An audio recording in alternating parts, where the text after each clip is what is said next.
Alright, here we are, of course, under the hood.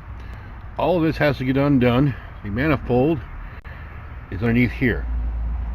Now, it is a shared mounting. You've seen this before with the trail rig. So, we try to get all this with the minimal amount of damage. Hopefully zero damage. But we are talking plastic that's over 22 years old. So there will be some breakage. The throttle cables. I think what I'll do with the throttle cables, I'll unbolt the mount, the bracket. This way we don't have to mess with these mounts. Because these mounts always break. Always. So there's 3 bolts holding that on. We have to, let's go over here. Remove our belt and our power steering pump. We're not going to disconnect the power steering pump. We're going to keep it intact. Our injector wiring off. We have to disconnect all our wiring here for our throttle position sensor and IAC. Throttle body will stay. The air intake tube will go. We got a lot of vacuum lines here that are kind of crumbly, so I'll have to replace them. I love these. We'll have to depressurize the fuel system through the Schrader valve here. I have to try to get this guy undone. Oh boy. I'm not gonna like that. So, come along. First thing we gotta do, of course, we're gonna disconnect that battery.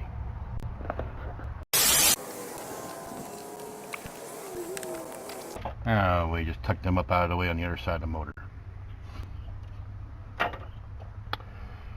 Now you can see things a little clearer now. We got our wiring here we gotta get rid of.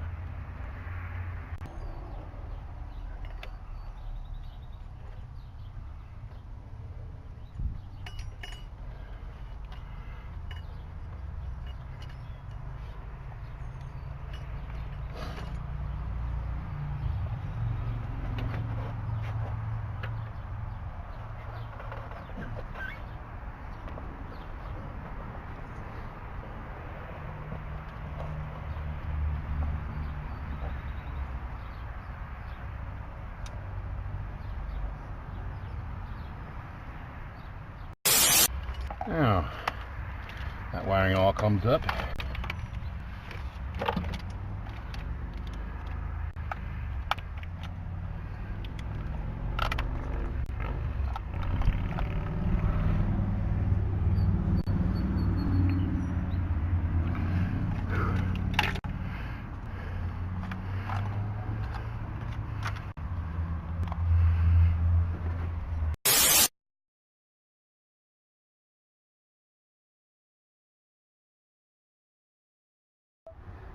Okay, well, it would appear that we ran out of juice in the camera.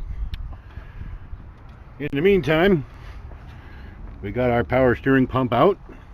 It's held in with three screws, which you can access through the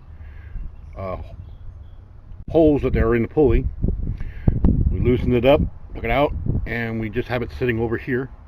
The lines are still connected. Other thing we did, you see our fuel line is off.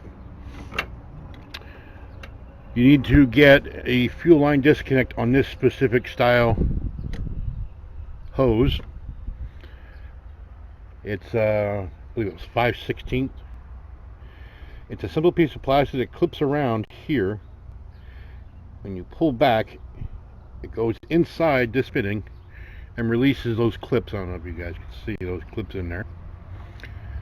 And then you pull back and it releases, and of course, your fuel line's off. Down on the side here, there's some mounting screws that have to come off. There's a series of bolts across the top. I believe they're 14 or 15 millimeter, and some along the bottom. I'm going to work on that right now.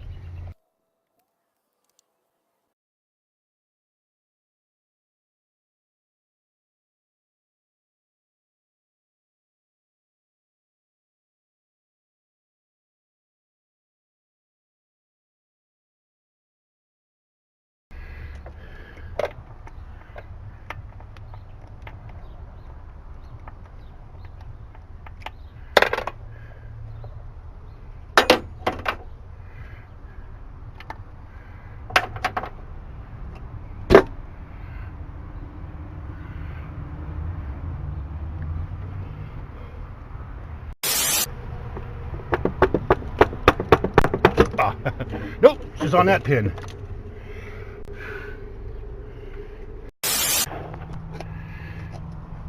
There's our nastiness. Alright, there's a 14 millimeter here and corresponding in the back. Now, luckily for us, these are studs.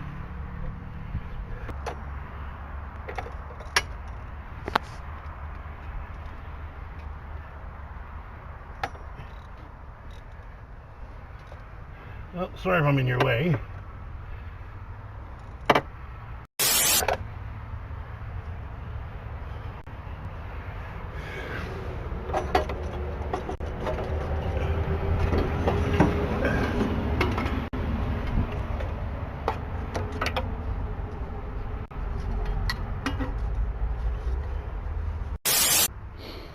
You can see what I was talking about. That flange is literally gone. And if you take a look at that bolt right there ain't long for this world.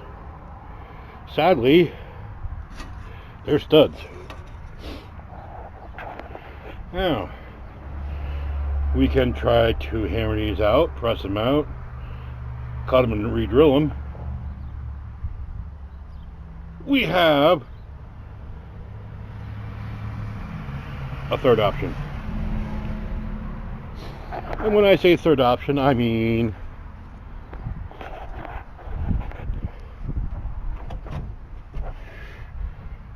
use that manifold. It's identical with the exception you guys can see that down there, no studs, they're through holes. So it'll be a matter of undoing this manifold setup off of here, not using the intake of course, but using the exhaust manifold and that brand new head gasket, well, brand new exhaust gasket.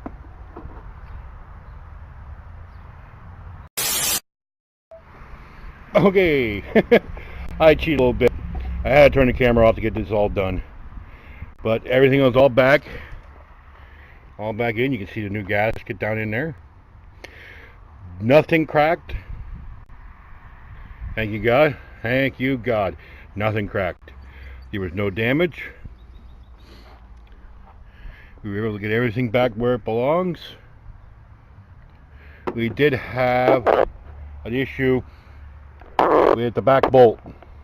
Well, the back nut for the exhaust manifold. I had a coffee can full of hardware, and there should only have been that nut and that nut in that can. Somehow a different nut got put in. These two nuts here are fine thread, and I believe it was the bolt from the flange, well, the nut from the flange, it got put on there and wrenched down and was a coarse thread. Hopefully we don't have any leaks, because that's a real pain to get to, even from underneath. We did have an issue with our purchased upstream oxygen sensor. First off, the lead on it was like about maybe like 6 inches too short, and we can deal with that. But the connectors didn't line up. Very obvious here.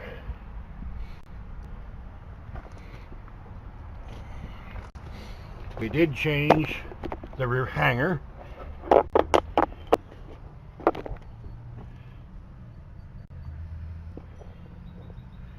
It has a completely different setup.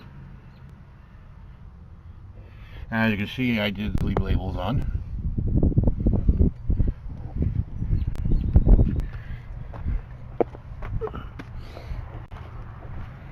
And we got a nice big tailpipe. For reference, there is what's left of the old one. Not tailpipe, but left of the rear hanger.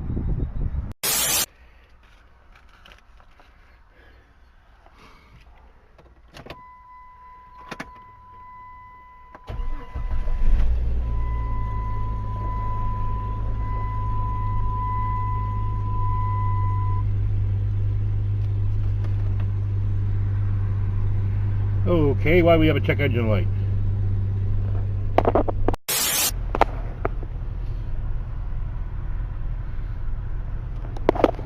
Alright, we did have a trouble code for an evap leak. Turns out I pinched this line right here. Pinched this line under the air cleaner housing, and the hose right here kind of cracked. It was an old piece of rubber,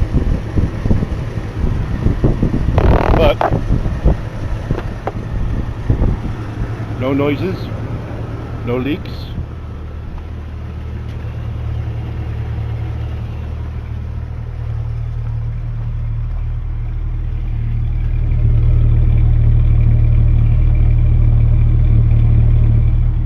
That's the way a 4-liter should sound.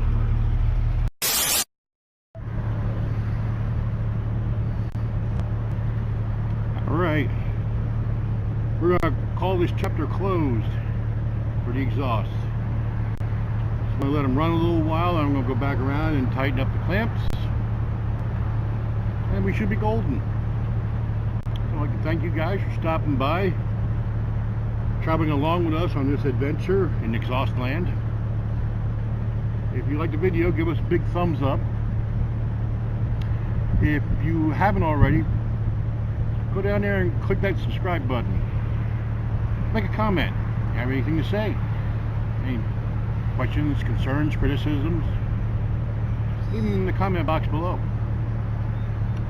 So, until next time, your new acquisition, Everyday Off-Road, I'm Mike. We'll catch you guys later.